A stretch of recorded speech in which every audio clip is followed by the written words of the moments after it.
So ayan, may magkaka-friendly gauge tayo ngayon na Raider FI versus R15 version 3 na hawak natin ngayon. Pure stock to. Ang specs, naka-racing ECU na Puma M5, tapos na 34mm na throttle body and stock engine na siya, tapos naka tambucho and 49 yung sprocket set versus Raider FI na magkakalaban natin. Pure stock din, stock ECU, naka port and polish yung head, tapos stock throttle body siya, ayan, tapos naka rim set, slim tires, 1439 na sprocket set, tapos open airbags, and ayan. So tignan natin kung ano yung kakalabasan, top end to top end. Let's go.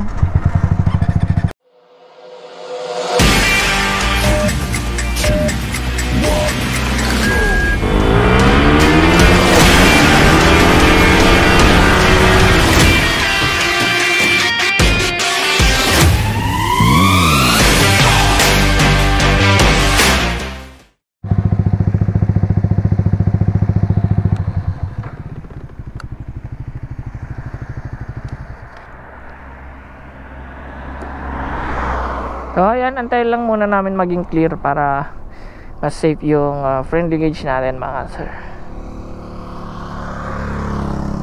Wala naman na masyadong sasakyan, pero antayin lang natin na mas maging clear yung pag-friendly gauge natin, para syempre mas safe rin tayo at yung ka-friendly gauge natin.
Tagdisa. Wait lang.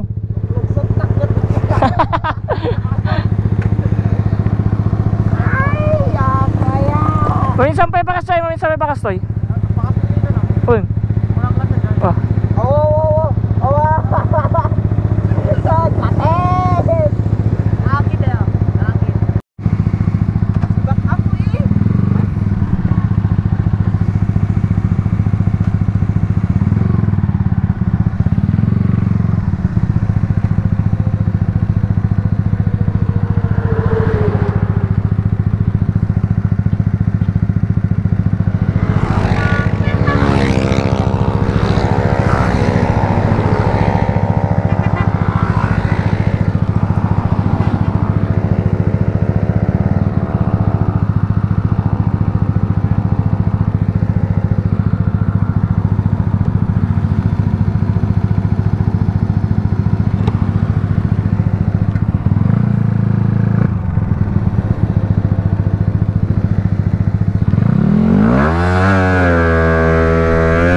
isa pa. Tignan natin kung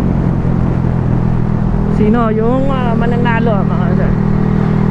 Parehas yung score 1-1.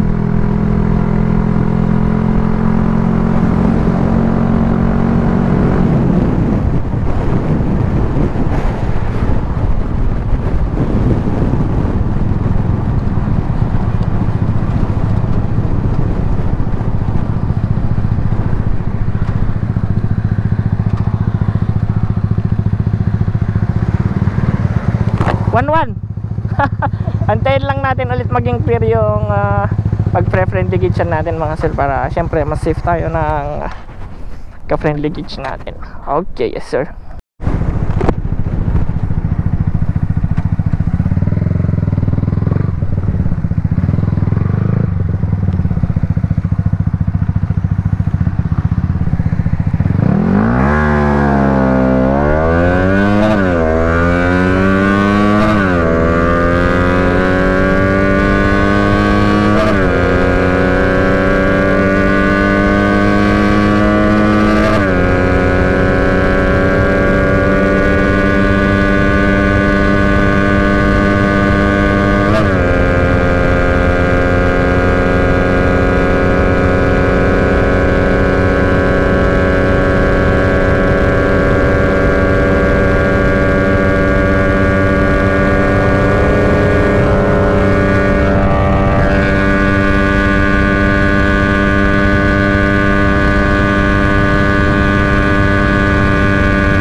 Yan, panalo tayo.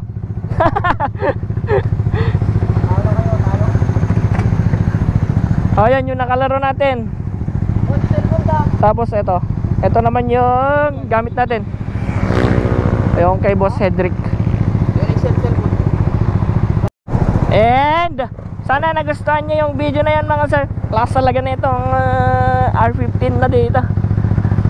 Lakas talaga ng lakas talaga ng mga Raider FI. Kayang sabayan yung R15 na naka big tires. Ayan, naka-reset to. Oh, ayan. Ayun pa yung isang yung isang Raider FI na sumabay sa gauge natin sa R15. Ayan, panalo yung R15 sa top end. So, kung nagustuhan nyo yun, huwag nyo nang kalimutan na mag-like, comment, share, and subscribe. And syempre, huwag nyo rin kalimutan na pindutin yung notification bell button para lagi kayong updated sa mga videos natin. Ayan, si Idol Hedrick yung may-ari ng R15 dito. Yes sir! Yeah, peace out.